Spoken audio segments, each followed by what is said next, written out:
जय हो दोस्तों। हम नया चैप्टर शुरू करने जा रहे हैं, breathing and exchange of gases.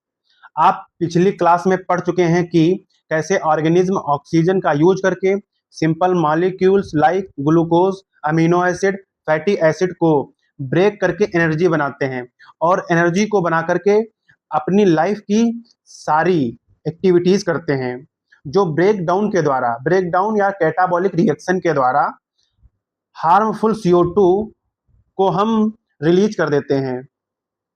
Cell को हम ऑक्सीजन देते रहते हैं और सेल हमें कार्बन डाइऑक्साइड देती है, जिसे हम रिलीज कर देते हैं। ऐसी प्रोसेस जो एटमॉस्फेयर से ऑक्सीजन लेते हैं और CO2 को एटमॉस्फेयर में रिलीज कर देते हैं, इसे ही ब्रीथिंग कहते हैं। The process of exchange of oxygen from the atmosphere with CO2 produced by the cells is called breathing. और ब्रीथिंग को ही कॉमनली हम क्या कहते हैं? रेस्पिरेशन कहते हैं। क्या कहते हैं? रेस्पिरेशन कहते हैं। आप अपने चेस्ट पर हाथ रखिए और महसूस करेंगे कि हमारा चेस्ट अप एंड डाउन हो रहा है। ये ब्रीथिंग की ही वजह से महसूस हो रहा है। तो जो ब्रीथिंग है, ब्रीथिंग एक फिजियोकेमिकल प्रोसेस है। जो हमारी ब्रीथिंग है, ब्रीथिंग एक फिजिको-केमिकल प्रोसेस है।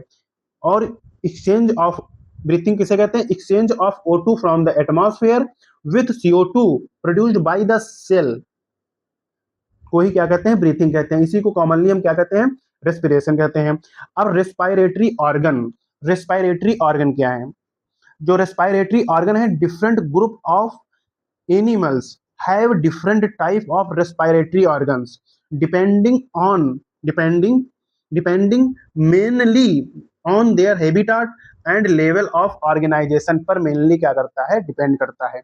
अब हम पहला रेस्पिरेटरी ऑर्गन देखेंगे, जो सिंपल डिफ्यूजन के द्वारा हमारा क्या हो जाता है? रेस्पिरेशन हो जाता है।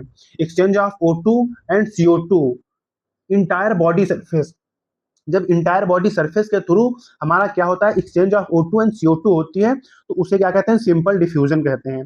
ये प्रोसेस जो होती है लोअर इनवर्टिब्रेट्स में होती है, जैसे कि sponges, coelenterates and flat worms. तो इनमें कौन सी होती है? सिंपल डिफ्यूजन के द्वारा ही हमारे रेस्पिरेशन की प्रोसेस इसमें होती है। जो मोस्ट क्रिटिकल है, इसमें ये जो है अर्थवार्म में होती है।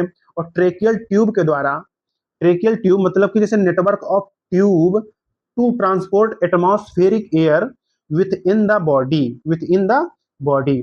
तो ट्रेकियल रेस्पिरेशन किसमें होती है? ये इंसेक्ट में होती है। और ब्रैंकियल रेस्पिरेशन में आ जाते हैं। तो ब्रैंकियल रेस्पिरेशन क्या होता है? स्पेशलाइज्ड वस्कुलर स्ट्रक्चर होते हैं, जिन्हें हम क्या कहते हैं? गिल्स कहते हैं। ये ब्रैंकियल रेस्पिरेशन किसमें पाया जाता है? एक्वेटिक आर्थ्रोपोड्स में पाया जाता है एंड मोलस्क में पाया जाता है।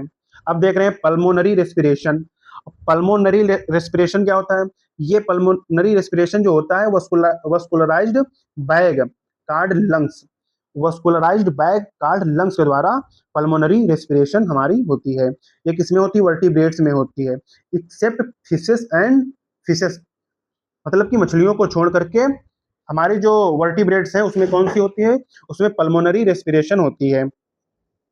फिशेस में हमारी गिल्स के थ्रू रेस्पिरेशन होती है। अब जैसे कि एम्फीबियंस हैं, एम्फीबियंस में लाइक फ्रॉग जो होता है, और रेस्पिरेशन की जो प्रोसेस होती है वो लंग्स से भी कर लेता है, स्किन से भी कर लेता है और गिल्स से भी कर लेता है। अलग अलग कंडीशन पर वो अलग अलग रेस्पिरेशन कर सकता है। जब वो मॉइस्ट स्किन से रेस्पिरेशन फ्रॉग करता है, तो उसे हम क्या कहते हैं? क्यूटेनियस रेस्पिरेशन कहते हैं। अब आ रहे हैं ह्यूमन रेस्पिरेटरी सिस्टम के बारे में हम पढ़ेंगे। इसका पाथवे का क्या है, मतलब कि कहाँ से स्टार्टिंग होती है और कहाँ पर वो जा करके खत्म हो जाती है। तो स्टार्टिंग जो होती है इसकी एक्सटर्नल नॉस्ट्रिल से होती है। एक्सटर्नल नॉस्ट्रिल मतलब ये जो बाहर के जो है, इसको क्या कहते हैं? एक्सटर्नल नॉस्ट्रिल कहते हैं। फिर नेजल चैम्बर, ये हमारी नेजल कैविटी या फिर नेजल चैम्बर है। फिर फेरेंक्स होता है, ये हमारा क्या है? फेरेंक्स है। फेरेंक्स जो होता है, फेरेंक्स पर फूड एंड एयर दोनों साथ में आकर के मिलते हैं। ये ऐसा हमारा फेरेंक्स जो चैम्बर है। फिर फेरेंक्स के बाद आता है लैरेंक्स। लैरेंक्स को ही हम क्या कहते हैं? साउंड बॉक्स कहते हैं। क्या कहते हैं? साउंड बॉक्स कहते हैं। और लैरेंक्स के बाद आते हैं ट्रेकिया, और ट्रेकिया के बाद आती है ब्रोंकाई। ट्रेकिया के बाद आती है, ट्रेकिया हो गई विंड पाइप, फिर ये हमारी ब्रोंकाई। ब्रोंकाई के बाद आते हैं ब्रोंक्यूल्स, और ब्रोंक्यूल्स के बाद आते हैं जो टर्मिनल पोजीशन है रेस्पिरेटरी सिस्टम का, वो है एल्वेलाई। तो एल्वेलाई के ही रीजन से हमारी क्या होती है, एक्सचेंज ऑफ गैसेस भी एल्वेलाई रीजन से ही होती हैं। अब हम देख रहे हैं फेरेंक्स क्या है। फेरेंक्स क्या है, ये देखिए फेरेंक्स, ये फेरेंक्स में क्या होता है, फेरेंक्स में common passage for food and air, खाना और हवा दोनों यहाँ पर आकर के मिलते हैं, दोनों का ये रास्ता है। लैरिंक्स मतलब कि साउंड बॉक्स, लैरिंक्स को क्या कहते हैं, साउंड बॉक्स कहते हैं। और ये कैसा होता है, कार्टिलेजिनस बॉक्स होता है, ये हेल्प करता है साउंड प्रोडक्शन में, क्या करता है, हेल्प करता है। अब इपिग्लोटिस, अब इपिग्लोटिस क्या होता है, हम जब खाना निगलते हैं ड्यूरिंग सोलोविंग, तो glottis can be covered by a thin elastic cartilaginous flap. तो इपिग्लोटिस जो होती है कार्टिलेजिनस क्या है, इलास्टिक कार्टिलेजिनस फ्लैप है, जो ग्लोटिस के ऊपर क्या होती है, कवर होती है। जो ग्लोटिस होता है वो विंड पाइप पे होता है, क्या है, ओपनिंग ऑफ जो wind pipe, opening of trachea को क्या कहते हैं, ग्लोटिस कहते हैं। और ग्लोटिस के ऊपर एक दरवाजा लगा होता है जिसे क्या कहते हैं, जिसे क्या कहते हैं, जिसे इपिग्लोटिस कहते हैं। और इपिग्लोटिस जो होता है वो थिन होता है, क्या होता है, thin thin elastic cartilaginous flap होती है, जो जब खाना निगलते हैं तो खाना के थ्रू सॉल्विंग के टाइम तो इपिग्लोटिस हमारी क्लोज कर लेती है ग्लोटिस को, ठीक है। तो जिससे हमारा जो खाना है या फूड है तो हमारी ट्रेकिया में नहीं पहुंच पाता है, ठीक है। अब ट्रेकिया क्या है, ट्रेकिया एक स्ट्रेट ट्यूब है, एक्सटेंड होती है up to the mid thoracic cavity, mid thoracic cavity तक वो स्टैंड होती है थोरैसिक चैम्बर में। थोरैसिक ये चैम्बर, ये थोरैसिक चैम्बर है पूरा, तो जो थोरैसिक चैम्बर है इसमें जो फिफ्थ है, फिफ्थ वर्टिब्रा तक ये हमारी क्या होती है, स्टैंड होती है हमारी ट्रेकिया। ब्रोंकाई क्या होती है, ब्रोंकाई जो होती है फिफ्थ थोरैसिक वर्टिब्रा से डिवाइड हो जाती हैं। जब ट्रेकिया जो है, ये ट्रेकिया यहाँ तक आई फिफ्थ थोरैसिक वर्टिब्रा तक, फिर वहां से वो डिवाइड हो जाएगी टू पार्ट में, जिसे क्या कहेंगे, ब्रोंकाई कहेंगे, जिसे हम क्या कहेंगे, ब्रोंकाई कहेंगे। ब्रोंकाई डिवाइड हो जाती है right and left primary bronchioles, bronchi में डिवाइड हो जाती है। और कहाँ पर डिवाइड होती है, फिफ्थ थोरैसिक वर्टिब्रा पर ये डिवाइड होती है, इंपॉर्टेंट है, इसको याद रखना, इससे प्रीवियस ईयर में क्वेश्चन आ चुके हैं। अब हम देख रहे हैं जैसे कि इनकम्प्लीट कार्टिलेजिनस रिंग प्रेजेंट होती हैं, कहाँ पर प्रेजेंट होती हैं, ट्रेकिया पर प्रेजेंट होती हैं, primary secondary and tertiary bronchi पर प्रेजेंट होती हैं, और इनिशियल ब्रोंक्यूल्स पर क्या प्रेजेंट होती हैं, इनकम्प्लीट कार्टिलेजिनस रिंग प्रेजेंट होती हैं। ये किस लिए प्रेजेंट होती हैं, ये इसलिए प्रेजेंट होते हैं कि कोलैप्सिंग ना हो जाए, जो ट्रेकिया है हमारी उसकी कोलैप्सिंग ना हो जाए, मतलब चिपक ना जाए, इसलिए इनकम्प्लीट कार्टिलेजिनस रिंग प्रेजेंट होती है। ये देखिए कार्टिलेजिनस रिंग, इसमें देखो ये ट्रेकिया है, ये देखिए ये ट्रेकिया में क्या है, प्रेजेंट है, तो ये इनकम्प्लीट कार्टिलेजिनस रिंग है। अब आ रहे हैं एल्विलाई क्या होते हैं, एल्विलाई जो होती है टर्मिनल ब्रोंक्यूल्स होते, टर्मिनल ब्रोंक्यूल्स, जो ब्रोंक्यूल्स होते हैं उनकी टर्मिनल, जैसे ब्रोंकाई है, ब्रोंकाई से हमारे अगला पार्ट है ब्रोंक्यूल्स, जो ब्रोंक्यूल्स का जो टर्मिनल टर्मिनल टर्मिनल पोजीशन है या टर्मिनल पार्ट है, उसी को क्या कहते हैं, एल्विलाई कहते हैं। तो ये एल्विलाई बनाता है टर्मिनल ब्रोंक्यूल्स। तो राइज होते हैं नंबर ऑफ वेरी थिन, बहुत से पतले, इरेगुलर वॉल, जिनकी वॉल का कोई स्ट्रक्चर नहीं होता, शेप एंड साइज इरेगुलर रहती है, वो वस्कुलर बैग लाइक स्ट्रक्चर होते हैं, जिसे क्या कहते हैं, एल्विलाई कहते हैं। और एल्विलाई से ही एक्चुअल एक्सचेंज ऑफ गैसेस होती हैं, जैसे कि नेटवर्क ऑफ ब्रोंकाई और ब्रोंक्यूल्स एंड एल्विलाई। देखो network of bronchi and bronchioles and alveoli, ये पार्ट, तीनों पार्ट कंप्राइजेस होकर के हमारा क्या, लंग्स का क्या करते हैं, फॉर्मेशन करते हैं। तो लंग्स के बाहर जो आउटर कवरिंग होती है, लंग्स के बाहर ये जो आउटर कवरिंग होती है, इसी को क्या कहते हैं, ये इस आउटर जो कवरिंग होती है लंग्स के बाहर, उससे कहते हैं प्लूरा, क्या कहते हैं, प्लूरा। ये क्या होती है, डबल लेयर्ड स्ट्रक्चर होती है, क्या होती है, डबल लेयर्ड स्ट्रक्चर होती है। और इसके डबल लेयर के बीच में क्या होता है, प्लूरल फ्लूइड फिल हुआ होता है। तो प्लूरल फ्लूइड का फंक्शन क्या होता है, ये रिड्यूस करता है फ्रिक्शन को on the lung surface, lung surface के फ्रिक्शन को क्या करता है, रिड्यूस करता है। जो लंग्स कवर होते हैं उसी को क्या कहते हैं, प्लूरा कहते हैं, ठीक है। लंग्स का आप सिचुएशन देख रहे हैं, लंग्स कहाँ प्रेजेंट होते हैं, अगर लंग्स की हम एग्जैक्ट पोजीशन या सिचुएशन कहें तो थोरैसिक चैम्बर में, थोरैसिक चैम्बर में प्रेजेंट होते हैं, जिसे हम एयर टाइट चैम्बर भी कहते हैं। ये जो है हमारा ये थोरैसिक चैम्बर है, थोरैसिक चैम्बर को ही क्या कहते हैं, एयर टाइट चैम्बर कहते हैं, क्या कहते हैं, एयर टाइट चैम्बर कहते हैं। तो जो थोरैसिक चैम्बर जो फॉर्म हुआ होता है फॉर्म जो हुआ होता है डॉर्सली, डॉर्सली मतलब पिछू साइड से वर्टिब्रल कॉलम होते हैं, और वेंट्रली साइड से स्टर्नम होते हैं। क्या होते हैं? स्टर्नम। स्टर्नम को ही हम क्या कहते हैं? ब्रेस्ट बोन कहते हैं। क्या कहते हैं? ब्रेस्ट बोन कहते हैं। ये human health and disease chapter में दिया गया है। और फिर जो लेटरली है, जो साइड से हैं, लेटरली मतलब जो साइड से हमारी क्या प्रेजेंट है? रिब्स प्रेजेंट है। क्या प्रेजेंट है?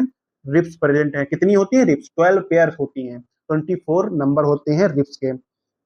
अब डाउन साइड, डाउन साइड मतलब नीचे से, मतलब कि पेट के नीचे से, ये जैसे डाउन साइड ये है, डाउन साइड मतलब डाउन साइड, तो डाउन साइड से डोम शेप्ड डायफ्राम प्रेजेंट होता है डाउन साइड से। तो ये फॉर्मेशन करते हैं एयर टाइट चैम्बर का। किसका करते हैं?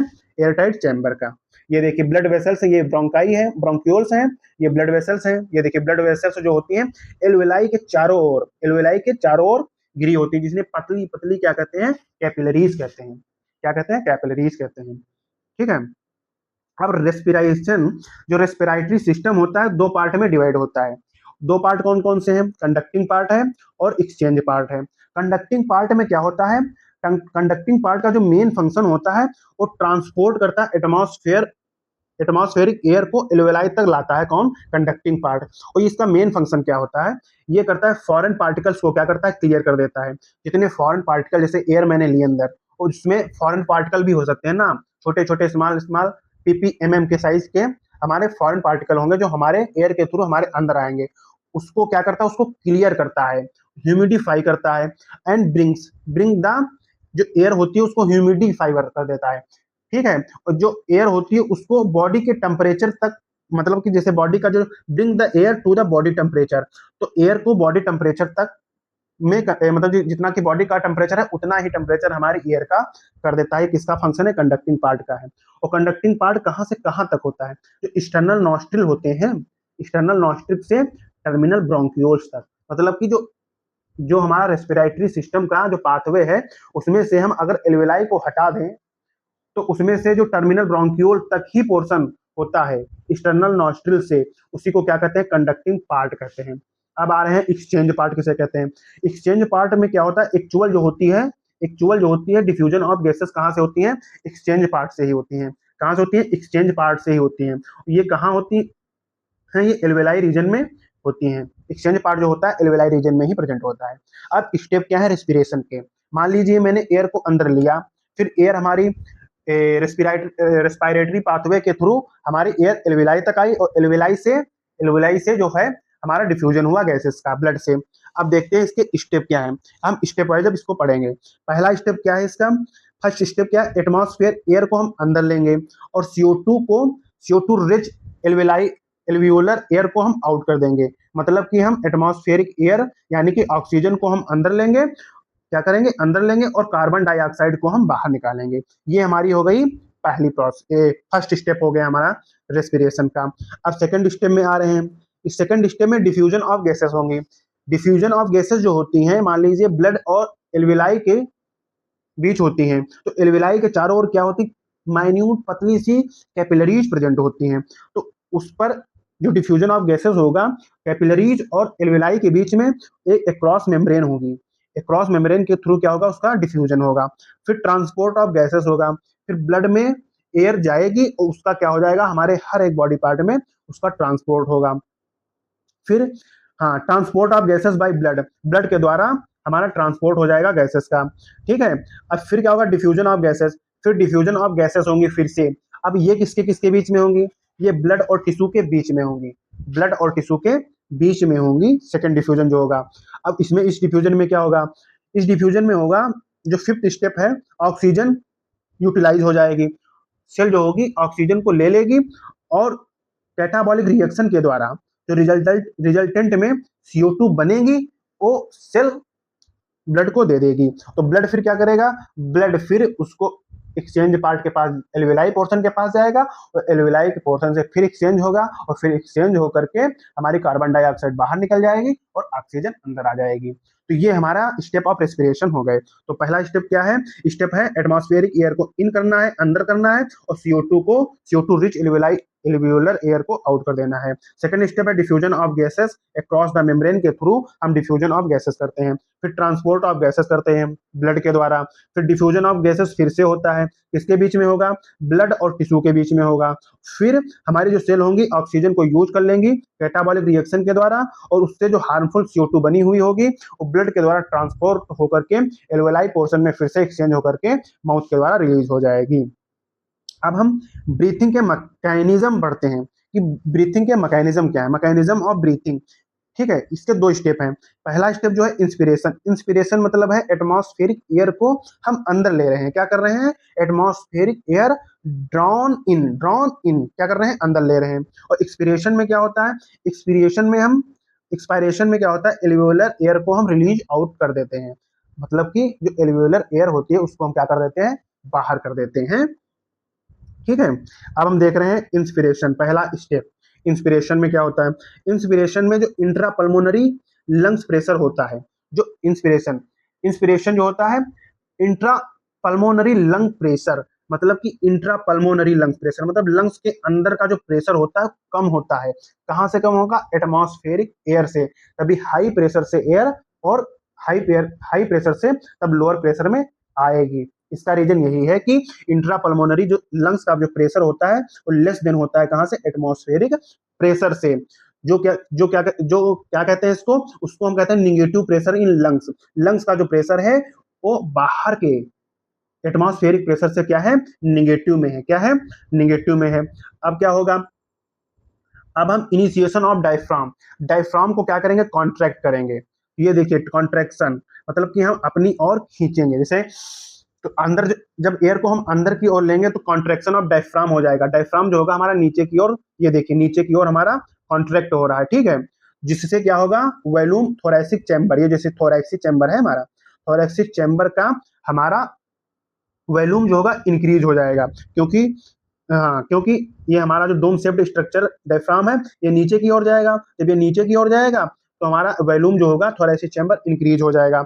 ये किस एक्सिस में इंक्रीज होता है, ये एंटीरियो पोस्टीरियर एक्सिस में कहते हैं। एंटीरियो मतलब कि जो हेड का रीजन होता है उसको एंटीरियो कहते हैं, और पोस्टीरियर मतलब कि पोस्ट मतलब पीछे का जो रीजन होता है उसको हम पोस्टीरियर कहते हैं। तो एंटीरियर पोस्टीरियर एक्सिस में हमारा डायफ्राम क्या होता है, कॉन्ट्रैक्शन होगा जो इंक्रीज, हाँ सॉरी, एंटीरियर पोस्टीरियर एक्सिस में हमारा वॉल्यूम जो होगा इंक्रीज होगा। और इंक्रीज कब होगा, जब हमारा डायफ्राम क्या करेगा, कॉन्ट्रैक्ट करेगा। ठीक है, अब contraction of external internal costal muscle.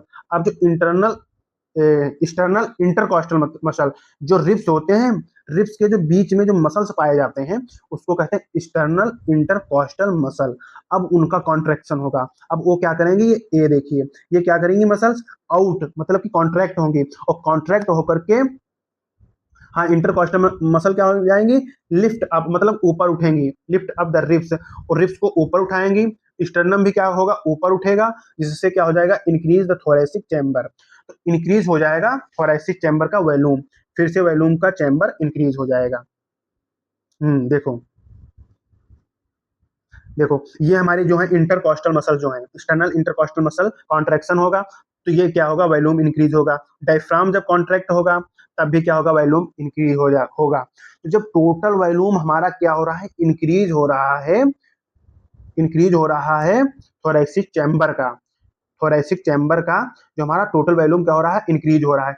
जब वॉल्यूम इंक्रीज होगा तो हमारा प्रेशर क्या होगा, कम होगा, क्योंकि जो प्रेशर होता है वॉल्यूम के इनवर्सली प्रोपोर्शनल होता है। पीवी इक्वल टू आप एनआरटी पढ़े होंगे। ठीक है, जो इंटरकॉस्टल मसल्स होती हैं, जो इंटरकॉस्टल मसल हैं, इनके जो थ्रू जो वॉल्यूम इंक्रीज होगा तो वो डॉर्सली वेंट्रली एक्सिस में होगा, डॉर्सो वेंट्रली एक्सिस में होगा। डॉर्सो मतलब पिछू वाला साइड, मतलब पीठ वाला साइड, बैक वाला साइड। वेंट्रली मतलब कि आगे वाला साइड, मतलब कि आगे वाला साइड। तो जब डॉर्सली और वेंट्रली इस एक्सिस में वॉल्यूम चेंज कौन करता है, इस एक्सिस में वॉल्यूम को इंक्रीज कौन करता है, वो करते हैं कॉन्ट्रैक्शन ऑफ इंटरकॉस्टल मसल के द्वारा ही हमारा ये डॉर्सो वेंट्रली एक्सिस वॉल्यूम हमारा इंक्रीज हो पाता है। ठीक है, समझ में आ गया ना। अब हम पढ़ेंगे, हाँ अब हम पढ़ेंगे, हाँ अब ओवरव्यू ले लेते हैं इसका। अब ओवरऑल क्या हो गया, ओवरऑल जो हमारा प्रेशर है वो इंक्रीज हो गया है। क्या हो गया है, ओवरऑल जो प्रेशर है सॉरी, ओवरऑल इंक्रीज हो गया वॉल्यूम, वॉल्यूम का जो लंग्स का जो प्रेशर सॉरी ओवरऑल जो वॉल्यूम है लंग्स का वो इंक्रीज हो जाएगा, और क्या हो जाएगा, प्रेशर डिक्रीज हो जाएगा, हमारा प्रेशर क्या होगा, डिक्रीज हो जाएगा, जिससे फोर्सेस एयर, जो बाहर की एयर होगी वो फोर्स करेगी आउट से अंदर की ओर, मतलब force from out to move into the lungs, जो बाहर की एयर होगी वो अंदर जाने के लिए उसको फोर्स करेगी, ठीक है, जिससे क्या हो जाएगा, इंस्पिरेशन हमारा कंप्लीट हो जाएगा, क्या हो जाएगा, कंप्लीट हो जाएगा। अब हम देख रहे हैं एक्सपिरेशन, एक्सपायरेशन, एक्सपिरेशन नहीं एक्सपायरेशन, ठीक है, एक्सपायरेशन, हाँ, एक्सपायरेशन में क्या होगा, अब जैसे इंस्पायरेशन में हुआ था, अब इंस्पायरेशन का जस्ट अपोजिट समझ लो, क्या होगा, इंस्पायरेशन होगा, क्या होगा, एक्सपायरेशन होगा। तो एक्सपायरेशन में क्या होगी, वॉल्यूम हमारी थोरेसिक चैम्बर की डिक्रीज होगी, क्योंकि इंस्पिरेशन में क्या हुई थी, हमारी इंक्रीज हुई थी, और पल्मोनरी प्रेशर जो होगा, अंदर का जो प्रेशर होगा वो ज्यादा होगा देन एटमॉस्फेरिक प्रेशर से। इसमें कौन कौन सी मसल्स इन्वॉल्व होंगी, मसल्स होंगी, इसमें डायफ्राम इन्वॉल्व होगा, तो इसमें जो डायफ्राम जो कॉन्ट्रैक्ट हुआ था, डायफ्राम जो नीचे डायफ्राम आया था, अब वो रिलैक्स करेगा, मतलब कि रिलैक्स करेगा, मतलब कि अपनी अपनी पोजीशन पर फिर से वहीं पर पहुंच जाएगा, ठीक है, रिलैक्स करेगा, इंटरकॉस्टल जो मसल होंगी रिटर्न हो जाएंगी, ठीक, डायफ्राम भी क्या हो जाएगा, रिटर्न हो जाएगा, ठीक है, फिर sternum to their normal position, और स्टर्नम भी हमारी क्या आ जाएगी, नॉर्मल पोजीशन पर आ जाएगी। ऑल टोटल के कुल मिलाकर के जो पूरी कंडीशन हुई थी इंस्पिरेशन में, वो एक्सपिरेशन में अपोजिट वहीं पर आ जाएगी, जिससे क्या होगा, हमारा जो थोरेसिक या पल्मोनरी वैल्यूम है वो क्या हो जाएगी, रिड्यूस हो जाएगी। अब पल्मोनरी वैल्यूम क्या हो गया, डिक्रीज हो गया, अब पल्मोनरी प्रेशर जो होगा इंक्रीज हो जाएगा, अब क्या होगा, एक्सपल्सन होगा, जो अंदर की एयर होगी वो फोर्स करेगी बाहर जाने को, क्या करेगी, बाहर जाने को, इससे क्या होगा जी, इससे ये होगा कि हमारी एक्सपिरेशन की प्रोसेस जो होगी कंप्लीट हो जाएगी। अब हम देखते हैं अगले स्टेप पर बढ़ते हैं। जो हेल्दी ह्यूमन होता है, जो ब्रीथ करता है, 1 मिनट में लगभग 12 से 16 बार 1 मिनट में क्या करता है, ब्रीथ करता है। इसको मेजर किससे करते हैं, इसको हम स्पायरोमीटर से मेजर करते हैं। अब हम कुछ स्पेशल पॉइंट हैं, रेस्पिरेटरी वॉल्यूम एंड कैपेसिटी, ये मोस्ट इंपॉर्टेंट, नीट के लिए बहुत इंपॉर्टेंट टॉपिक है, इससे क्वेश्चन लगभग 1 साल को छोड़ करके हर साल आ ही जाता है, किसी ना किसी कंडीशन को ये घुमा करके क्वेश्चन पूछ ही लेते हैं। अब पहली आती है टाइडल वैल्यूम, टाइडल वैल्यूम उसे कहते हैं जो नॉर्मली ह्यूमन इंस्पिरेशन, मतलब कि नॉर्मली इंस्पिरेशन कर रहा है, एक्सपायर्ड कर रहा है, एयर को क्या कर रहा है, इंस्पायर्ड कर रहा है और एक्सपायर्ड कर रहा है, इसी को क्या कहते हैं, हम टाइडल वैल्यूम कहते हैं। वॉल्यूम ऑफ एयर इंस्पायर्ड और एक्सपायर्ड ड्यूरिंग नॉर्मल रेस्पिरेशन के समय, इसका अप्रॉक्स जो एक बार में कितनी एयर हम अंदर और बाहर कर सकते हैं, वो होती है आधा लीटर, बोले तो 500 ml, वो 1 मिनट में कितनी हो जाएगी, तो 500 गुड़े 60 कर देंगे तो अप्रॉक्स कितना आ जाएगा, 500 गुड़े 16 कर देंगे, क्योंकि 1 मिनट में 16 और 12 बार हमारी क्या होती है, 16 एंड 12 बार हमारी ब्रीथिंग होती है, तो 500 गुड़े 16 कर देंगे तो 16 पंचे 80, तो 8000 ml हो जाएगी, ये हो जाएगी 6 12 पंचे 60, तो हमारी कितनी आ जाएगी, 6000 से 8000 ml हमारी पर मिनट एयर पर मिनट तो टाइडल वॉल्यूम होगी हमारी। अब आ रहे हैं इंस्पायरेटरी रिजर्व वॉल्यूम, ये क्या कहते हैं, इसे क्या कहते हैं, एडिशनल वॉल्यूम है, जो हम नॉर्मल कर रहे हैं तो कर ही रहे हैं। एडिशनल वॉल्यूम वो है कि जब हम पर्सन इंस्पायर फोर्सफुल इंस्पिरेशन, मतलब कि हमने क्या किया है, जैसे नॉर्मली एक्सपिरेशन कर रहे हैं वो तो बात ठीक है, लेकिन जब हम अंदर फोर्सफुली एयर को हम अंदर ले लेते हैं, फोर्सफुली इंस्पायर करते हैं, तो उसे क्या कहते हैं, इंस्पायरेटरी रिजर्व वॉल्यूम, अंदर गई फोर्सफुली वॉल्यूम, रिजर्व वॉल्यूम वो कितनी होती है, एवरेज कितनी होती है, 2500 से 3000 ml होती है, ठीक है। अब एक्सपायरेटरी रिजर्व वॉल्यूम क्या होती है, अब जितनी हम एक्सपायर कर सकते हैं, जितनी हम बाहर अपने ताकत से बाहर निकाल सकते हैं, फोर्सफुली एक्सपायर्ड एयर, उसे क्या कहते हैं, एक्सपायरेटरी रिजर्व वॉल्यूम कहते हैं। ये कितनी होती है, 1000 टू 1100 ml तक होती है। अब आते हैं रेसिडुअल वैल्यूम, जो रेसिडुअल वैल्यूम होती है, air remaining in the lungs after forcefully expired, जब हम फोर्सफुली एक्सपायर्ड एयर कर देते हैं, बाहर निकाल देते हैं एयर को, जो रिमेनिंग एयर बचती है हमारी लंग्स में, रिमेनिंग एयर जो बचती है हमारी लंग्स में, वही होती है रेसिडुअल उसी को क्या कहते हैं, रेसिडुअल वॉल्यूम कहते हैं। और ये कितनी होती है, ये एवरेज 1100 टू 1200 ml तक होती है। अब आते हैं कैपेसिटीज के बारे में, अब पढ़ेंगे कैपेसिटीज के बारे में। अब इंस्पायरेटरी कैपेसिटीज किसे क्या होती है, volume of air a person can inspire after normal expiration. अब मान लीजिए नॉर्मल एक्सपिरेशन, जो नॉर्मल एक्सपिरेशन होती है हमारी 500 ml है, वो हमने एक्सपायर कर दिया है एयर को, फिर हम जितनी एयर को अंदर ले सकते हैं, जितनी वो पर्सन एयर को अंदर ले सकता है आफ्टर नॉर्मल एक्सपिरेशन के बाद, उसी को क्या कहते हैं, उसी को इंस्पायरेटरी कैपेसिटी कहते हैं। इसको ये एवरेज कितनी होती है, तो इंस्पायरेटरी कैपेसिटी जो होती है, हाँ, inspiratory reserve volume plus tidal volume, inspiratory reserve volume plus tidal volume के क्या होती है, इक्वल होती है इंस्पायरेटरी कैपेसिटी। अब हम आते हैं एक्सपायरेटरी कैपेसिटी। जो एक्सपायरेटरी कैपेसिटी होती है, वो volume of air can person expire after normal inspiration. मतलब कि नॉर्मली हम जितनी एयर ले रहे हैं, मान लो 500 ml मैंने एयर ले ली, और उसके बाद मैंने फिर क्या किया है, फोर्सफुली, मतलब फोर्सफुली नहीं, उसके बाद हम क्या करें, पर्सन कैन एक्सपायर, फोर्सफुली मतलब कितनी एयर हम एक्सपायर कर सकते हैं, बाहर निकाल सकते हैं, उसी को क्या कहेंगे, एक्सपायरेटरी कैपेसिटी कहते हैं, कहेंगे क्या कहेंगे, एक्सपायरेटरी कैपेसिटी कहेंगे। मतलब कि वॉल्यूम ऑफ एयर, मतलब कि volume of air a person can expire after normal inspiration, इसी को क्या कहेंगे, इसी को बोलेंगे हम एक्सपायरेटरी कैपेसिटी। इसकी एवरेज कितनी होती है, ये expiratory reserve volume plus tidal volume के सम के इक्वल होती है एक्सपायरेटरी कैपेसिटी। अब आते हैं functional residual, function functional residual capacity. अब फंक्शनल रेसिडुअल कैपेसिटी क्या होती है, तो रेसिडुअल कैपेसिटी, रेसिडुअल मतलब बची हुई, और फंक्शनल मतलब जो फंक्शन में हो। तो वॉल्यूम ऑफ एयर क्या कहेंगे, volume of air that remain in the lungs, lungs में बची हुई है after normal expiration, normal expiration के बाद जितनी हमारी लंग्स में लंग्स में हमारी वॉल्यूम बची है, वॉल्यूम ऑफ एयर बची है, उसी को क्या कहते हैं, फंक्शनल रेसिडुअल वॉल्यूम कहते हैं। ये किसके इक्वल होती है, ये expiratory reserve volume plus residual plus residual volume के इक्वल होती है। Expiratory reserve expiratory reserve volume plus RV, RV मतलब रेसिडुअल वॉल्यूम के इक्वल होती है। अब आ रहे हैं vital capacity. Vital capacity, maximum volume of air can breathe after forced expiration. मतलब कि हम पहले क्या करें, हम जितनी अपने लंग्स में एयर है, उसको हम फोर्सफुली क्या कर दें, बाहर निकाल दें, क्या करें, बाहर निकाल दें। फिर हम जितनी एयर को ब्रीथ कर लें, फिर हम क्या करें, जितनी मैक्सिमम एयर को क्या कर लें, फिर ब्रीथ कर लें, उसके बाद ब्रीथ कर लें, वही होती है हमारी वाइटल कैपेसिटी। वही क्या होती है, वाइटल कैपेसिटी।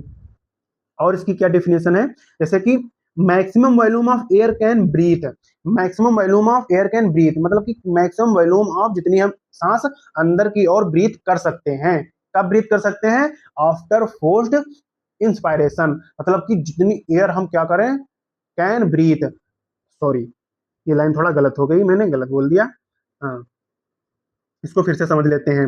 हाँ, वाइटल कैपेसिटी दूसरे वर्डों में ये कहेंगे कि हम जो मैक्सिमम वॉल्यूम ऑफ एयर है, जो क्या है, मैक्सिमम वॉल्यूम ऑफ एयर है, ब्रीथ आउट कर दें, ब्रीथ आउट मतलब कि बाहर निकाल दें, एक्सपायरेशन कर दें, maximum volume of air expire out after forced inspiration, after forced inspiration मतलब कि हम जब अंदर, मान लीजिए मैंने एयर अपने अंदर पूरी ताकत लगा करके मैंने एयर भर ली अपने फेफड़ों में, लंग्स में, अब जितनी हम मैक्सिमम वॉल्यूम बाहर निकाल सकते हैं, मैक्सिमम वॉल्यूम बाहर निकाल सकते हैं, उसी को क्या कहते हैं, वाइटल कैपेसिटी कहेंगे। तो वाइटल कैपेसिटी क्या कितनी होती है, हाँ, एक्सपायरेटरी रिजर्व वॉल्यूम और उसी में ऐड कर दे इंस्पायरेटरी रिजर्व वॉल्यूम और प्लस टाइडल वॉल्यूम को अगर हम ऐड कर देंगे तो हमारी वाइटल कैपेसिटी आ जाएगी। ठीक है, अब हम नाइन्थ पॉइंट है, नाइन्थ पॉइंट है जैसे कि हमारा टोटल लंग कैपेसिटी क्या है, टोटल लंग कैपेसिटी, लंग की कैपेसिटी कितनी है एयर को रखने की, एयर को एकोमोडेट करने की, उसी को क्या कहते हैं, टोटल लंग कैपेसिटी कहेंगे। हाँ, क्या कहेंगे, total volume of air accommodate in the lungs, lungs में कितनी मैक्सिमम वॉल्यूम या टोटल वॉल्यूम एकोमोडेट हो सकती है, उसी को क्या कहेंगे, टोटल लंग कैपेसिटी। ये कब होगी, जब आफ्टर फोर्स्ड इंस्पायरेशन, मतलब कि मैंने क्या किया है, मैंने सांस अंदर की ओर भर ली, कस के मैंने पूरी ताकत लगाई और सांस भर ली। अब जितनी एयर हमारी फेफड़ों में या लंग्स में भरी हुई है या प्रेजेंट है, उसी को क्या कहते हैं, टोटल लंग्स कैपेसिटी कहते हैं। ये किसके इक्वल होती है, vital capacity, vital capacity plus residual volume के हमारे इक्वल होती है। अब हम देखेंगे एक्सचेंज ऑफ गैसेस। अब जो एक्सचेंज ऑफ गैसेस है, एक्सचेंज ऑफ गैसेस कहाँ से होती है, ये प्राइमरी जो साइट है एक्सचेंज ऑफ गैसेस की, जो प्राइमरी जो साइट है एक्सचेंज ऑफ गैसेस की, वो कौन सा है, एल्वेलाई रीजन पे ही क्या होती है, हमारी गैस जो होती है एक्सचेंज होती हैं। अब गैस जो एक्सचेंज होती है वो किसके किसके बीच में होती हैं, जो बीच में होती है, मतलब exchange of gases also occur between blood and tissue.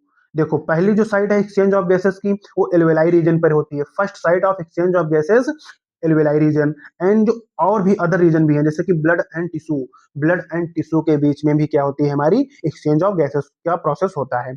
अब एक्सचेंज ऑफ जो प्रोसेस हो रहा है, एक्सचेंज ऑफ गैसेस का जो प्रोसेस हो रहा है एल्वेलाई रीजन पे, ब्लड और टिश्यू रीजन पर, ये किस पर डिपेंड करता है, किस पर डिपेंड करेगा, ये जो मेनली बेस्ड होगा एक्सचेंज ऑफ गैसेस, वो प्रेशर ग्रेडियंट, क्या होगा, प्रेशर ग्रेडियंट और कंसंट्रेशन ग्रेडियंट पर क्या करेगा, डिपेंड करेगा एक्सचेंज ऑफ गैसेस। और दूसरा रीजन क्या है, दूसरा ये है कि सॉल्युबिलिटी ऑफ गैसेस, गैसेस की सॉल्युबिलिटी कैसी है उस पर भी डिपेंड करेगा हमारा एक्सचेंज ऑफ गैसेस। और उसकी थिकनेस कितनी है, जिसके बीच में हो रहा, मेम्ब्रेन के बीच में या किसी मेम्ब्रेन के बीच में हो रहा है, तो उसकी थिकनेस पर भी क्या करेगा, डिपेंड करेगा, एक्सचेंज ऑफ गैसेस हमारी डिपेंड करेंगे। ठीक है, अब हम देखते हैं प्रेशर ग्रेडियंट के बारे में जानते हैं। अब हम प्रेशर ग्रेडियंट कैसे इफेक्ट करेगा एक्सचेंज ऑफ गैसेस पर। जो हमारा प्रेशर ग्रेडियंट, जो हमारी एटमॉस्फेयर में जो प्रेशर होती है ऑक्सीजन का 159 mmHg होती है, कितनी होती है, ऑक्सीजन का जो प्रेशर होता है एटमॉस्फेरिक एयर में, वो कितना होता है, 159 mmHg होता है। और एल्वेलाई रीजन में कितना होता है, एल्वेलाई रीजन में होता है हमारा 104, मतलब कि 104 mmHg होता है। ठीक है, अब देखिए, अब इंस्पिरेशन का किधर से किधर होगा, हमारा प्रेशर एल्वेलाई रीजन में क्या है, कम है। हमारा जो प्रेशर है, देखिए जैसे कि इंस्पिरेशन हमें करना है, तो एल्वेलाई, हाँ एटमॉस्फेयर में कितना प्रेशर है, 159 है। और अंदर कितना है, पार्शियल प्रेशर ऑफ ऑक्सीजन कितना है, हाँ 104 mmHg है। तो एटमॉस्फेरिक एयर से हमारी जो ऑक्सीजन होगी वो एल्वेलाई रीजन में जाएगी, क्योंकि हाइयर प्रेशर से ही हमारी लोअर प्रेशर को एक्सचेंज ऑफ गैसेस का प्रोसेस होगा, क्योंकि हायर प्रेशर से ही हमारी लोअर प्रेशर पर फ्लो होगी एयर। ठीक है, अब फिर क्या होगा, अब यहाँ पर एल्वेलाई रीजन पर हमारी एक्सचेंज ऑफ गैसेस होगा। अब जो ब्लड है, डीऑक्सीजनेटेड ब्लड है, डीऑक्सीजनेटेड ब्लड में जो ऑक्सीजन का प्रेशर होगा वो 40 mmHg होगा, और जो ऑक्सीजनेटेड ब्लड है उसमें 95 mmHg होगा हमारा ऑक्सीजन का प्रेशर, और जो टिश्यू है उसमें 40 mmHg होगा। ठीक है, अब जो CO2 कार्बन डाइऑक्साइड है, CO2 एटमॉस्फेरिक एयर में कितनी होती है, 0.3% होती है, 0.3 mmHg होता है प्रेशर, और एल्वेलाई में 40 mmHg होता है, और डीऑक्सीजनेटेड ब्लड में 45 mmHg होता है, और ऑक्सीजनेटेड ब्लड में 40 mmHg होगा हमारा प्रेशर CO2 का, और टिश्यू में क्या होगा, 45 mmHg हमारा जो होगा प्रेशर होगा। ठीक है, अब हम इस डायग्राम को समझ रहे हैं। ठीक है, हाँ देखिए, जैसे कि हमारी मान लो एयर जो है, इन, हाँ आउटसाइड ऑक्सीजन का जो प्रेशर है 159 mmHg है, तो एयर हमारी हाइयर प्रेशर से लोअर प्रेशर पर मूव करेगी। अब यहाँ पर हमारी लंग्स एल्वेलाई रीजन में हमारी आ गई है ऑक्सीजन। अब ऑक्सीजन आ गई है तो वहां पर कितना प्रेशर है एल्वेलाई रीजन में, हमारा 104 हमारी mmHg प्रेशर है ऑक्सीजन का। और ये हमारी जो पल्मोनरी वीन है, क्या है, पल्मोनरी वीन, पल्मोनरी वीन क्या करती है, जो हमारी ब्लड है एल्वेलाई रीजन से हमारी ब्लड जो है हार्ट में लाती है, और कौन से पार्ट में लाती है, लेफ्ट लेफ्ट एट्रियम में लाती है। ठीक है, तो ये कौन सा ब्लड होता है, ये ऑक्सीजनेटेड ब्लड होता है। तो ऑक्सीजनेटेड ब्लड में कितनी होगी हमारी, 95 mmHg हमारा प्रेशर होगा, और एल्वेलाई रीजन में कितना है, 104 है, कितना है, 104 है, कितना है, 104 है, जूम कर लेते हैं। ठीक है, 104 है, 104 प्रेशर है, 104 प्रेशर है। तो यहाँ पर कितना है, 95 है, कितना है, 95 है ऑक्सीजनेटेड ब्लड में। तो हमारी ऑक्सीजन जो मूव करेगी वो हमारी ऑक्सीजन जो होगी और वीन्स में, पल्मोनरी वीन्स में जाएगी, ठीक है, क्योंकि हाइयर प्रेशर से लोअर प्रेशर की ओर मूव करेगी। फिर हार्ट में जाएगी, फिर हार्ट से क्या करेगी, वो टिश्यू के पास जाएगी सिस्टमैटिक आर्टरीज के थ्रू। और जो सिस्टमैटिक आर्टरीज होती है उसमें ऑक्सीजनेटेड ब्लड ही फ्लो करता है। जो ये रेड कलर का पोर्शन है उसमें ऑक्सीजनेटेड ब्लड फ्लो कर रहा है, ये जो ब्लू कलर होता है, ब्लू कलर दिया गया है, उसमें डीऑक्सीजनेटेड ब्लड फ्लो कर रहा है, ठीक है। हाँ, अब ऑक्सीजनेटेड ब्लड में कितना प्रेशर होता है हमारा कार्बन डाइऑक्साइड का, वो 40 mmHg होता है। अब टिश्यू में कितना होता है ऑक्सीजन का प्रेशर, ऑक्सीजन में होता है, ऑक्सीजन में कितना दिया गया है, 40, टिश्यू में 40 mmHg होता है। तो हमारी 95 से 40 mmHg है, तो हायर प्रेशर से ऑक्सीजन यहाँ पर भी फ्लो होगी, यहाँ पर एक्सचेंज हो जाएगी। ऑक्सीजन हम टिश्यू को दे देंगे और टिश्यू से हमारी क्या कार्बन डाइऑक्साइड बनेगी, और कार्बन डाइऑक्साइड क्या होगी, कार्बन डाइऑक्साइड सिस्टमैटिक वीन के थ्रू हार्ट में जाएगी, और हार्ट से फिर हमारी किस पे चली जाएगी, पल्मोनरी आर्टरी के थ्रू एल्विलाई रीजन में फिर से चली जाएगी, वहां एक्सचेंज ऑफ गैसेज हो जाएगा।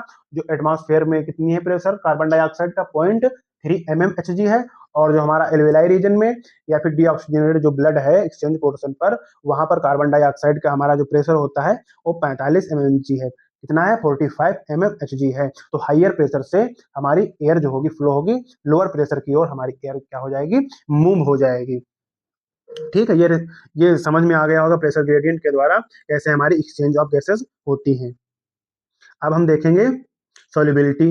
अब सॉल्युबिलिटी भी तो डिपेंड कर रही है कि किस गैस की जो सॉल्युबिलिटी ज़्यादा होगी वो ज़्यादा अच्छे से डिफ्यूज हो जाएगी।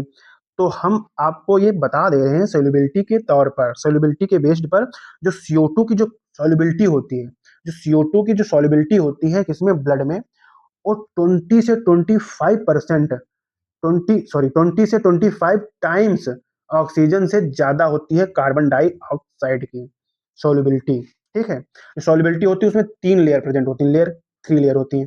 जो फर्स्ट होती है thin squamous epithelium, thin squamous epithelium layer होती है। और जो सेकंड लेयर होती है इंडोथीलियम ऑफ एल्वियोलर कैपिलरीज की होती है, और उसी के बीच में एक स्पेस पाया जाता है या मेम्ब्रेन हो जाती है, बेसमेंट स्पेस कहेंगे या फिर ये बेसमेंट मेम्ब्रेन हो जाती है। जो इस मेम्ब्रेन की जो टोटल थिकनेस होती है वो लेस देन होती है 1 मिलीमीटर से, 1 मिलीमीटर से इसकी थिकनेस क्या होती है, कम होती है। अब हम आ रहे हैं ट्रांसपोर्ट ऑफ गैसेस। अब देखेंगे गैसेस का ट्रांसपोर्ट कैसे हो रहा है। गैसेस जो ट्रांसपोर्ट हो रही हैं किसके थ्रू ट्रांसपोर्ट होती हैं, पहली बात तो ब्लड के through transport of gases possible है, क्योंकि ब्लड के थ्रू ही क्या होती हैं, ट्रांसपोर्ट ऑफ गैसेस होती हैं। और ब्लड के थ्रू होती हैं। अब जो आरबीसी है ब्लड में, और जो प्लाज्मा है और बाइकार्बोनेट आयन है, अब इसमें कौन कितना कितना कितने कितने परसेंट मूव करा सकता है, चलिए देखते हैं। जो ऑक्सीजन है आरबीसी के थ्रू, किसके थ्रू, आरबीसी के थ्रू 97%, 97% आरबीसी के थ्रू हमारी ऑक्सीजन जो होती है ट्रांसपोर्ट होती है। और प्लाज्मा से कितनी होती है, 3% क्या होती है, ट्रांसपोर्ट होती है। और बाइकार्बोनेट आयन से हमारी ऑक्सीजन का कोई लेना देना नहीं, वहां से कुछ भी नहीं ट्रांसपोर्ट करता ही। तो बाइकार्बोनेट आयन से हमारी तनिक भी ऑक्सीजन नहीं ट्रांसपोर्ट नहीं होती, बिल्कुल नहीं, नील, एकदम नील। अब देख रहे हैं कार्बन डाइऑक्साइड। कार्बन डाइऑक्साइड जो है आरबीसी से 20 से 25% क्या होती है, ट्रांसपोर्ट होती है आरबीसी के थ्रू कार्बन डाइऑक्साइड। और प्लाज्मा के थ्रू 7%, तो केवल एंड केवल 7% ही प्लाज्मा के थ्रू कार्बन डाइऑक्साइड ट्रांसपोर्ट होती है। और जो बाइकार्बोनेट आयन के थ्रू होती है वो होती है 70%, ये इंपॉर्टेंट, 70% क्या होती है, कार्बन डाइऑक्साइड बाइकार्बोनेट आयन के थ्रू ट्रांसपोर्ट होती है। अब हम पहला देखेंगे ट्रांसपोर्ट ऑफ ऑक्सीजन। अब हम देखेंगे ऑक्सीजन का ट्रांसपोर्ट कैसे हो रहा है, ठीक है, ऑक्सीजन का ट्रांसपोर्ट कैसे हो रहा है, ठीक है, ठीक है। अब हम जो आरबीसी है, आरबीसी से कितना था, 97%। अब आरबीसी में क्या होता है, हीमोग्लोबिन प्रेजेंट होता है, ब्लड में क्या होता है, हीमोग्लोबिन प्रेजेंट होता है। अब हीमोग्लोबिन में क्या होती, ऑक्सीजन को हम डिजोल्व कर देंगे हीमोग्लोबिन से, तो हमारा जो फॉर्मेशन होगा ऑक्सी हीमोग्लोबिन का फॉर्म होगी, ऑक्सी हीमोग्लोबिन फॉर्म हो जाएगी। जब ऑक्सीजन बाइंड होगी हीमोग्लोबिन से रिवर्स मैनर में, रिवर्सिबल मैनर में क्या होती है, हाँ रिवर्सिबल मैनर में बाइंड होती है, और बाइंड होकर के क्या फॉर्म करती है ऑक्सी हीमोग्लोबिन का फॉर्मेशन होता है। हीमोग्लोबिन क्या है, हीमोग्लोबिन है red coloured iron containing pigment है, बस ये प्रेजेंट किस में होता है, आरबीसी में प्रेजेंट होता है हीमोग्लोबिन। ब्लड में आरबीसी, और आरबीसी में क्या होता है, हीमोग्लोबिन, और हीमोग्लोबिन जो होता है red coloured iron containing pigment है। ठीक है। अब जो बाइंडिंग होगी ऑक्सीजन और हीमोग्लोबिन पर की, जो ऑक्सीजन और हीमोग्लोबिन की जो बाइंडिंग है वो किस पे बेस्ड हो गया, किस पे, किसको रिलेट करेगी। पहली चीज है जो पार्शियल प्रेशर ऑफ ऑक्सीजन होना चाहिए, वो मैक्सिमम होना चाहिए। जब पार्शियल प्रेशर ऑफ ऑक्सीजन ज्यादा होगा तब क्या होगा, हमारी हीमोग्लोबिन से ऑक्सीजन का बाइंडिंग क्या होगी, अच्छी होगी। पार्शियल प्रेशर ऑफ CO2 से भी डिपेंड करेगी, रिलेट करेगी ऑक्सीजन और हीमोग्लोबिन की बाइंडिंग। और हाइड्रोजन आयन की कंसंट्रेशन पर भी क्या करेगी, डिपेंड करेगी। और टेम्परेचर भी पर भी क्या करेगा, डिपेंड करेगा ऑक्सीजन और हीमोग्लोबिन की बाइंडिंग। जो इसका कर्व बनता है वो सिग्मोइड कर्व होता है। कैसा कर्व होता है, सिग्मोइड कर्व होता है। अब चलिए हम देख रहे हैं एसोसिएशन, ऑक्सीजन और हीमोग्लोबिन का एसोसिएशन कब होगा। और डिसो एसोसिएशन मतलब फॉर्म होना, एसोसिएशन मतलब कि ऑक्सीजन और हीमोग्लोबिन की बॉन्डिंग क्या होगी, मजबूत हो गई, मतलब कि हो गई है। किस रीजन में होती है, एल्वेलाई रीजन में होती है। और एल्वेलाई रीजन में ऐसा होता क्यों है, ऐसा इसलिए ही हो पाता है क्योंकि एल्वेलाई रीजन पर ऑक्सीजन की जो पार्शियल प्रेशर होता है ऑक्सीजन का वो हाई रहता है, और जो partial pressure of carbon dioxide है लो, H+ हाइड्रोजन आयन का जो कंसंट्रेशन लो होता है, और टेम्परेचर भी क्या होता है, लो होता है। जिससे क्या होती है, ऑक्सी हीमोग्लोबिन की फॉर्मेशन, ये फेवरेबल कंडीशन है। ये जैसे ये सिग्मोइड कर्व दिया गया है, जब ये लेफ्ट पोर्शन की तरफ मूव कर रहा हो तो समझ लो क्या हो रहा है, एसोसिएशन। अब डिसोसिएशन कहाँ होगा, ऑक्सी हीमोग्लोबिन का डिसोसिएशन भी तो होगा। अब ऑक्सी हीमोग्लोबिन फॉर्म हुए, अब वो जाएगी टिश्यू के पास, कहाँ जाएगी, टिश्यू के पास। और टिश्यू के पास क्या होगा, उसका डिसोसिएशन होगा। अब डिसोसिएशन कैसे होगा, लो लो पार्शियल प्रेशर ऑफ ऑक्सीजन, क्योंकि टिश्यू के पास जो प्रेशर, पार्शियल प्रेशर होता है ऑक्सीजन का वो कम होता है, और high pressure of carbon dioxide होता है। और H+ आयन की क्या होती है, कंसंट्रेशन हाई रहती है, और टेम्परेचर भी क्या रहता है, हाई रहता है। ये कंडीशन है favourable for dissociation of oxy haemoglobin. जब हमारा ये sigmoid curve right side shift हो जाए तो समझ लेना डिसोसिएशन दिख रहा है। अब एक पॉइंट इंपॉर्टेंट है जो बता रहा हूं, ध्यान रखना है इसको, ठीक है। जो एवरी 100 ml ऑफ ब्लड है, every 100 ml of oxygenated blood, कौन सा ब्लड, ऑक्सीजनेटेड ब्लड, ये कितनी ऑक्सीजन डिलीवर कर सकती है टिश्यू को, वो है 5 ml ही हमारी ऑक्सीजन टिश्यू को डिलीवर कर सकती है, 100 ml ऑफ ऑक्सीजनेटेड ब्लड, ठीक है। अब हम देखेंगे transport of carbon dioxide. Carbon dioxide का कैसे ट्रांसपोर्ट होता है, चलिए आप देख रहे हैं। मान लीजिए जैसे CO2 है, CO2 की जो सॉल्युबिलिटी है वो 20 से 25% क्या है, ज्यादा है। कितनी है, 20 से 25% क्या है, ज्यादा है। किससे ज्यादा है, ऑक्सीजन से ज्यादा है। तो जब कार्बन डाइऑक्साइड और हीमोग्लोबिन की जब बाइंडिंग होगी तो फॉर्म होगा कार्ब अमीनो हीमोग्लोबिन का फॉर्मेशन होगा। जो बाइंडिंग जो होगी कार्बन डाइऑक्साइड और हीमोग्लोबिन के बीच में, वो रिलेट करेगी partial pressure of carbon dioxide को ही रिलेट करेगी, ठीक है। Relate to partial pressure of carbon dioxide. जो पार्शियल प्रेशर ऑफ ऑक्सीजन होगा, जो पार्शियल प्रेशर ऑफ ऑक्सीजन होगा वो मेजर फैक्टर होगा, क्या होगा, वो मेजर फैक्टर होगा association of carb amino haemoglobin के लिए, ठीक है। अब टिश्यू रीजन पे क्या होता है, हाँ टिश्यू रीजन पे क्या होता है, partial pressure of carbon dioxide का क्या रहेगा, हाई रहेगा, और ऑक्सीजन का लो रहेगा। तो मोर बाइंडिंग ऑफ CO2 अकर होगी। CO2 की जो कार्बन डाइऑक्साइड से बाइंडिंग होगी टिश्यू रीजन पर, वो बहुत अच्छी होगी, क्या होगी, मोर होगी, ज्यादा होगी। और एल्वेलाई रीजन पर ऐसा नहीं होता है, क्यों क्यों नहीं ऐसा होता है, क्योंकि पार्शियल प्रेशर ऑफ CO2 क्या होगा, लो होगा। पार्शियल प्रेशर क्या होगा, CO2 का कम होगा, और पार्शियल प्रेशर ऑफ ऑक्सीजन क्या होगा, ज्यादा होगा। तो इससे क्या होगा, डिसोसिएशन ऑफ CO2। डिसोसिएशन मतलब कि CO2 का और कार्ब अमीनो हीमोग्लोबिन से क्या हो जाएगा, डिसोसिएशन हो जाएगा, और टूट जाएगी, CO2 रिलीज हो जाएगी एल्वेलाई रीजन से, और उसका क्या हो जाएगा, CO2 का एक्सपायरेशन हो जाएगा। अब ये जो कार्बन डाइऑक्साइड है और हीमोग्लोबिन है, इसकी जो बाइंडिंग है इंजाइमेटिक मीडिएटेड प्रोसेस है। कौन सा एंजाइम लगता है, कार्बोनिक एनहाइड्रेज लगता है। ये माइन्यूट क्वांटिटी में कहां प्रेजेंट होता है, आरबीसी में प्रेजेंट होता है। वेरी सॉरी सॉरी गलती हो गई। हम्म कार्बोनिक एनहाइड्रेज, जो कार्बन डाइऑक्साइड और हीमोग्लोबिन की जो बाइंडिंग है वो इंजाइम के थ्रू ही होती है। इंजाइम कौन सा होता है? Carbonic anhydride. कौन सा? Carbonic anhydride. और ये जो कार्बोनिक हाइड्राइड इंजाइम है, हाइड्रेज कार्बोनिक एनहाइड्रेज इंजाइम है, वो आरबीसी में वेरी हाई कंसंट्रेशन होती है। जो इस इंजाइम की जो कंसंट्रेशन होती है आरबीसी पर, वो क्या रहती है? Very high concentration of this enzyme, ठीक है। लेकिन माइन्यूट क्वांटिटी, माइन्यूट बोले तो बिल्कुल छुट्टी सी मात्रा में, बिल्कुल चुटकी भर, मतलब चुटकी भर मतलब कि बिल्कुल छोटी मात्रा में, और प्लाज्मा में भी क्या होती है? कार्बोनिक एनहाइड्रेट होता है, ठीक है। अब ये देखिए एल्वेलाई रीजन है और ये क्या है? टिश्यू रीजन है। अब ये है हमारा कार्बोनेट, ठीक है, हाइड्रोजन कार्बोनेट। अब कार्बोनिक एनहाइड्राइड्स एंजाइम से क्या होगी? एल्वेलाई रीजन पर कार्बोनेट जो होगा वो ब्रेक डाउन हो जाएगा CO2 और वाटर में, और यही जो टिश्यू के पोर्शन में होता है वो कार्बोनेट आयन के फॉर्म में ब्रेक हो जाएगा और H+ आयन के फॉर्म में ब्रेक हो जाएगा, ठीक है। ये हो गई हमारी ट्रांसपोर्ट ऑफ कार्बन डाइऑक्साइड, कैसे होती है हमारे ब्लड के थ्रू बॉडी में। जो every 100 ml of deoxygenated blood है, मतलब कि डीऑक्सीजनेटेड ब्लड 100 ml लिया गया है, तो उससे जो कार्बन डाइऑक्साइड हमारी रिलीज होगी, इन्वॉल्व होगी एल्वेलाई रीजन पर, वो कितनी होगी? 4 ml होगी।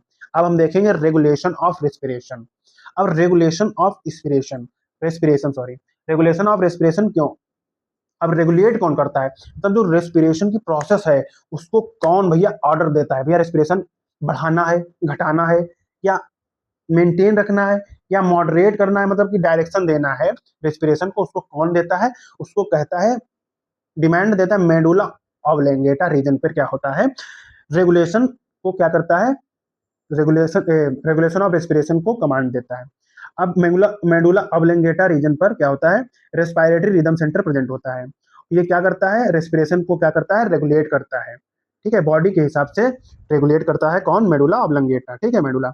लेकिन पॉन्स रीजन भी होता है। पॉन्स रीजन को ही क्या कहते हैं? नीमोटॉक्सिक सेंटर। क्या कहते हैं? नीमोटॉक्सिक, नीमोटॉक्सिक सेंटर कहते हैं। ये क्या करता है? पॉन्स रीजन, नीमो या फिर नीमोटॉक्सिक सेंटर क्या करता है? ये मॉडरेट करता है फंक्शन को मॉडरेट करता है। किसके फंक्शन को? रेस्पिरेटरी रिदम सेंटर के फंक्शन को क्या करता है? पॉन्स रीजन मॉडरेट करता है, और रिड्यूस करता है इंस्पिरेशन ड्यूरेशन को क्या करता है? रिड्यूस करता है। रेस्पिरेटरी रेट को क्या करता है? रिड्यूस करता है। मतलब कि जैसे कि 1 मिनट में हम 12 से 16 बार इंस्पिरेशन कर रहे हैं, तो ये रिड्यूस करके क्या कर देगा? ज्यादा कर देगा। मतलब कि एक रेस्पिरेशन और दूसरी रेस्पिरेशन का जो बीच का जो टाइम है उसको कम कर देगा। मतलब कि अगर हम 1 मिनट में मान लो हम 14 बार, 14 बार रेस्पिरेशन कर रहे हैं, तो पॉन्स रीजन क्या करेगा? इसको बढ़ा करके 20 तक ले जाएगा। जैसे कि 20 तक ले जा सकता है, या 22 तक ले जाएगा, 18 तक। मतलब कि क्या कर देता है? रीजन को क्या कर देता है? रिड्यूस ड्यूरेशन को, एक इंस्पिरेशन की बीच की जो ड्यूरेशन होती है उसको क्या कर देता है? रिड्यूस कर देता है, अल्टर कर देता है, ठीक है। अब एक और रीजन होता है, जिसको क्या कहते हैं? Chemotoxic centre, sorry sorry sorry sorry chemosensitive centre. ये कीमोसेंसिटिव सेंटर क्या करता है? ये सिचुएटेड होता है एडजेसेंट, मतलब कि बगल में। रिदम सेंटर जो होता है उसके एकदम बगल में क्या होता है? सिचुएट होता है। ये सेंसिटिव करता है कार्बन डाइऑक्साइड और H+ आयन को, क्या करता है? सेंसिटिव करता है। जैसे ही ब्लड में क्या होगा? ब्लड में कार्बन डाइऑक्साइड या फिर H+ आयन बढ़ेगा, वैसे ही ये कीमोसेंसिटिव सेंटर एरिया जो होगी वो एक्टिव हो जाएगी। वो एक्टिव होकर के ये रिदम सेंटर के पास सीधे ही मैसेज पहुंचा देगी, क्योंकि ये हाईली सेंसिटिव होती है CO2 और H+ आयन की। अब आते हैं एओर्टिक आर्क और carotid artery. Aortic arch, carotid artery, ये क्या करते हैं? ये रिकॉग्नाइज करते हैं चेंज ऑफ CO2 और H+ कंसंट्रेशन को, क्या करते हैं? रिकॉग्नाइज करते हैं, और फिर उसके बाद सिग्नल भिजवा देते हैं किसके पास? मेडुला ऑब्लंगेटा, जिसे क्या कहते हैं? रिदम सेंटर कहते हैं। अब हम एक एक बेस्ट पॉइंट बताने जा रहे हैं, जो PYQ में क्वेश्चन इसका आ चुका है। वो क्या है? जो रोल ऑफ ऑक्सीजन है, जो ऑक्सीजन है रेगुलेशन में, इसका कोई भी रत्ती भर भी सिग्निफिकेंस इसकी कोई भी नहीं, क्वाइट इनसिग्निफिकेंट है। ये पॉइंट याद रखना। रोल ऑफ जो ऑक्सीजन है, जो रोल ऑफ क्या है? रोल ऑफ ऑक्सीजन है रेगुलेशन में, regulation of respiratory rhythm centre में क्वाइट इनसिग्निफिकेंट है। क्या है? क्वाइट इनसिग्निफिकेंट है। किसके लिए? Regulation of respiratory rhythm centre, oxygen, ठीक है। अब हम आते हैं डिसऑर्डर। डिसऑर्डर क्या है इसके? डिसऑर्डर क्या है? पहला है अस्थमा, दूसरा है इम्फाइसीमा, और तीसरा है जो एक्यूपेशनल रेस्पिरेटरी डिसऑर्डर हो जाते हैं, ठीक है, वो भी देख लेंगे। तो पहले हम देखेंगे अस्थमा। क्या देखेंगे? अस्थमा। अस्थमा में क्या होती है? आदमी है या कोई पर्सन है, उसको डिफिकल्टी होती है सांस लेने में, डिफिकल्टी इन ब्रीथिंग। ब्रीथिंग में क्या हो जाती है? डिफिकल्टी हो जाती है। ये कैसे हो जाता है? वीजिंग जैसी आवाज आती है ऐसे सी सी करके। तो इससे क्या हो जाता है? इन्फ्लेमेशन ऑफ ब्रोंकाई और ब्रोंक्यूल्स में क्या हो जाती है? इन्फ्लेमेशन हो जाती है। इन्फ्लेमेशन मतलब कि थोड़ी थोड़ी रेडनेस आ जाती है, सूज जाती है थोड़ी थोड़ी, ठीक है। और इम्फाइसीमा में क्या होता है? इम्फाइसीमा जो होता है ये क्रोनिक डिसऑर्डर है। क्या है? क्रोनिक डिसऑर्डर है। और ये कहाँ होता है? ये एल्वेलर जो वॉल होती है, ये देखिए एल्वेलर जो वॉल होती है, एल्वेलाई की जो वॉल होती है, वो क्या हो जाती है? डैमेज हो जाती है। और जिससे क्या होती है? रेस्पिरेटरी सरफेस हमारा डिक्रीज हो जाता है। ये होता कैसे है? ये सिगरेट स्मोकिंग के द्वारा होता है। किसके द्वारा होता है? मेजर जो कॉज है इम्फाइसीमा का, मेजर जो कॉज है इम्फाइसीमा का, वो क्या है? सिगरेट स्मोकिंग के द्वारा। इस सिगरेट स्मोकिंग के थ्रू क्या हो जाती है? इम्फाइसीमा होता है। अब एक्यूपेशनल डिसऑर्डर क्या है? एक्यूपेशनल मतलब कि जैसे मान लो इंडस्ट्रीज है, ठीक है, वहां पर कोई काम चल रहा है, मान लो ग्राइंडिंग का काम चल रहा है, या फिर स्टोन तोड़े जा रहे हैं, ब्रेक डाउन होता है लंबे समय तक। लंबे समय तक ये क्या होती है? ये चीजें होती हैं, तो जिससे क्या हो जाती है? जो डस्ट पार्टिकल है, उसके जो पार्टिकल है, उससे क्या हो जाती है? वो पार्टिकल जो होते हैं हमारे लंग्स में चले जाते हैं, एल्वेलाई रीजन में, जिससे क्या हो जाती है? इन्फ्लेमेशन टू फाइब्रोसिस, प्रोलीफरेशन हो जाती है फाइब्रस टिश्यू में, जिससे क्या हो जाती है? सीरियस जो लंग होते हैं वो डैमेज हो जाते हैं। इसलिए जो वर्कर को ये अनिवार्य हो जाता है, जो वर्कर हैं वहां के, उन्हें क्या करना चाहिए? प्रोटेक्टिव मास्क पहने और रेगुलर उसका चेकअप भी करवाएं, ठीक है। धन्यवाद। इसके क्वेश्चन हम अगले दिन क्या एनसीईआरटी बेस्ड जो क्वेश्चन होंगे उसका हम डिस्कशन अगले दिन कर देंगे, ठीक है। ओके, धन्यवाद। पढ़ते रहो। All the best.